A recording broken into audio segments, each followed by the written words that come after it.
અહેમદાબાદ મિત્ર ન્યૂઝમાં આપનું સ્વાગત છે।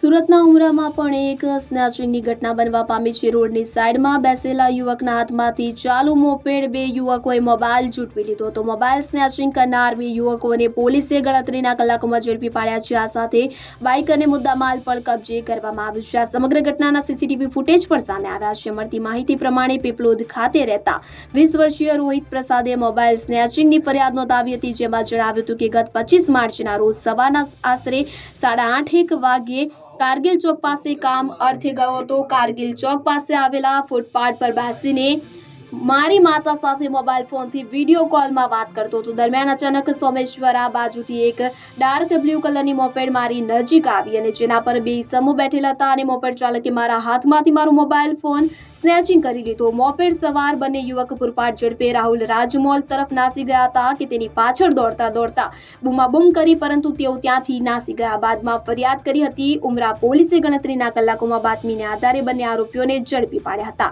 પોલીસે પાંડેસરા વિસ્તાર અને મૂળ બિહાર અને ઉત્તર પ્રદેશના રીઢા આરોપીઓને પકડી પાડ્યા તો 23 વર્ષીય સત્યમ વિનોદ સિંહ અને 22 વર્ષીય આકાશ સંતલાલ શાહની મોપેડ અને મુદ્દામાલ સાથે પોલીસે પકડી વધુ કાર્યવાહી હાથ ધરી। બંને આરોપીઓની હાલ અન્ય સ્નેચિંગ અંગે પૂછપરછ કરવામાં આવી રહી છે। અહેમદાબાદ મિત્ર ન્યૂઝની યુટ્યુબ ચેનલને સબસ્ક્રાઇબ કરો અને બેલ આઇકોન જરૂરથી દબાવો, જેથી દરેક મહત્ત્વના વિડીયોની નોટિફિકેશન તમને મળતી રહે।